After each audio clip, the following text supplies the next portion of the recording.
Bonjour à tous. La question traitée aujourd'hui, puis-je changer la couche d'un bébé dans une pièce où il y a des livres de Torah? Bien entendu, dans chaque famille, cette question peut se poser. Au Hachem, celui qui a une bibliothèque de livres de Torah, il aimerait donc changer la couche de son enfant dans la même pièce ou même face à ses livres. Est-ce que cette chose-là serait permise ou pas? Alors il faut savoir qu'à cette question se posent deux problèmes. Premier problème, ça serait dévoiler la nudité de l'enfant à proximité de ses livres. Deuxième problème, mettre une couche remplie de besoins de l'enfant devant ses sfarim, cela serait aussi problématique. Pour déjà répondre au premier problème, c'est écrit dans le Rama, dans Siman Resh Ain E, chapitre 275, au sujet de l'allumage des nérotes de Shabbat. Là-bas c'est écrit: on a pris l'habitude de ne pas dévoiler la nudité d'un enfant face aux bougies de Shabbat. Pour quelle raison? Puisque ça serait mépriser la mitzvah. Le Shulchan Aruch Harav, il va apprendre de la même manière qu'il y a une interdiction de dévoiler la nudité de l'enfant face au Nerot Shabbat, ça serait exactement le même din, ça serait exactement la même halakha au sujet des Sfarim. Ça serait exactement la même chose. Dans le livre Marzeh Eliyahu du Rafalk, il écrit que quand même, il y aurait une grosse différence entre les Sfarim et le cas de Nerot Shabbat. Quelle serait la différence? Il veut dire comme ça: au sujet des Sfarim, au sujet des Nerot Shabbat, au sujet de l'allumage des bougies, les bougies, leur but c'est quoi? C'est d'éclairer la pièce. Donc je vais utiliser la mitzvah qui est éclairer la pièce pour avoir Onek Shabbat, pour pouvoir profiter le Shabbat de la lumière. Je vais utiliser cette lumière pour éclairer quelque chose de méprisant, la nudité de l'enfant. Ça poserait problème. Alors que les Sfarim, j'ai des Sfarim qui sont posés dans ma bibliothèque, mais il n'y a aucune liaison, il n'y a aucune relation, ça veut dire, entre ces Sfarim et la nudité de l'enfant. C'est pas que les Sfarim, ils viennent influencer sur la nudité de l'enfant, il n'y a aucun rapport entre les deux choses. Donc d'après lui, on ne pourrait pas apporter une preuve de ce Rama-là. On ne pourrait pas apporter la preuve du Rama pour interdire dans notre question au sujet de la couche.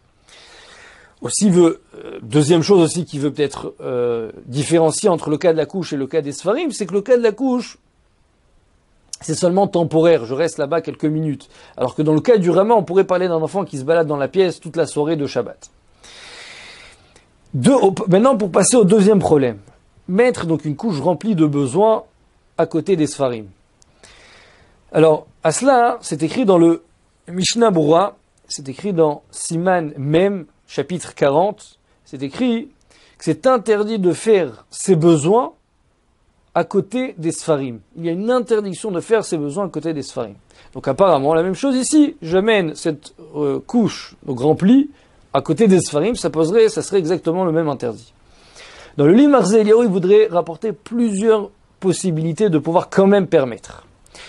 Première chose, dans le cas du Mishnah Berurah, on pourrait établir que c'est quelqu'un qui a un toilette, par exemple, qui serait constamment face aux Sfarim.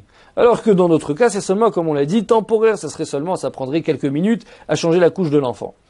Autre chose, c'est que les Sfarim de nos jours, il y a une grande discussion entre les décisionnaires. Est-ce qu'ils ont toujours une gdusha? Est-ce qu'ils ont toujours une sainteté? Puisque, au temps d'avant, c'était un sofer qui venait, qui écrivait les lettres.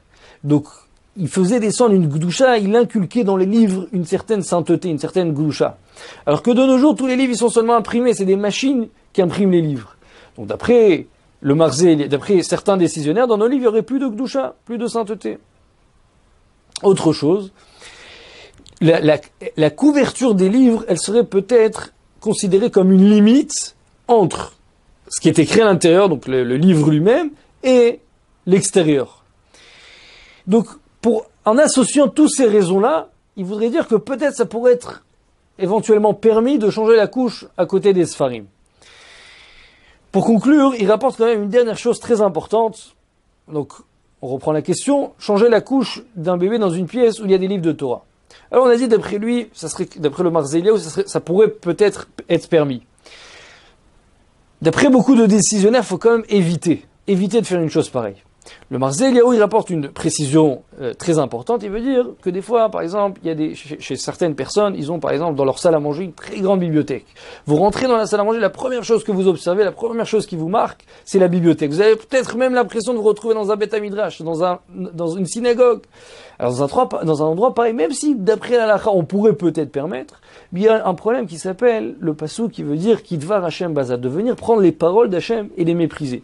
Puisque toute la Torah finalement c'est écrit dans ces livres-là. Alors même s'il y a une discussion, est-ce qu'il y a une Gdusha, est-ce qu'il y a une sainteté, il n'y a pas de sainteté dans ces livres. Mais au final, c'est la Torah qui est écrite à l'intérieur. Donc de prendre la Torah et de venir la mépriser en mettant comme ça la nudité de l'enfant, en mettant donc la couche bien pleine en face des livres, ça pourrait être un problème.